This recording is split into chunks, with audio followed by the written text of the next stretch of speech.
nai hin doga ading tep na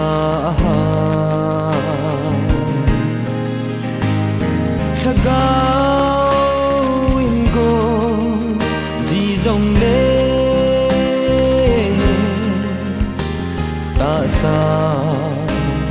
hi o aha zo po ka zo zi po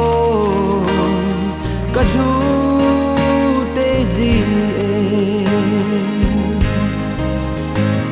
mi gen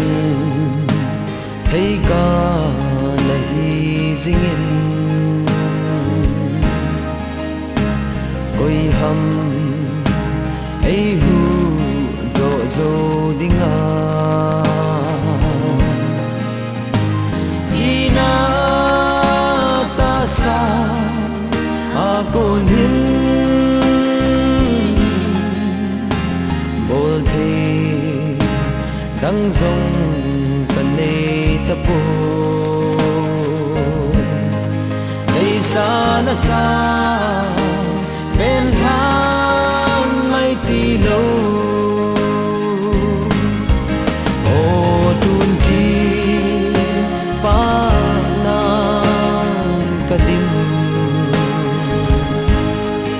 Krista ki ma a hi pa chun ka ton sit na zo se a be su ta ai hu hing pu a hi ze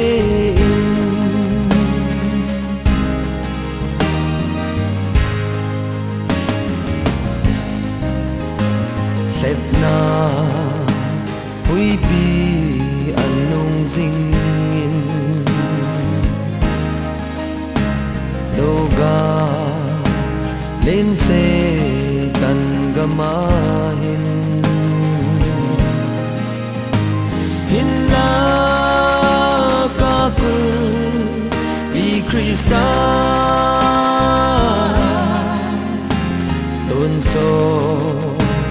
hin na kan hen zin tôn so din ki ba ding ding ta ngi o tun ki pa na ka dim Krista ki ma a hi pa chun ka ton sit na zo se a be su ta ai hu hing pu a hi ze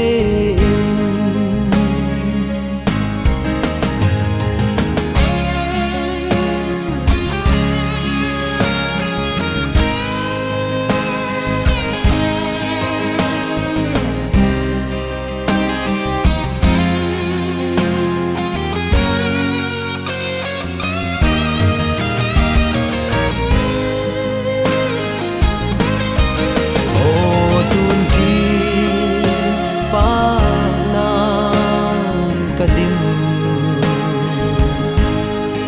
Krista ki ma a hi pa chun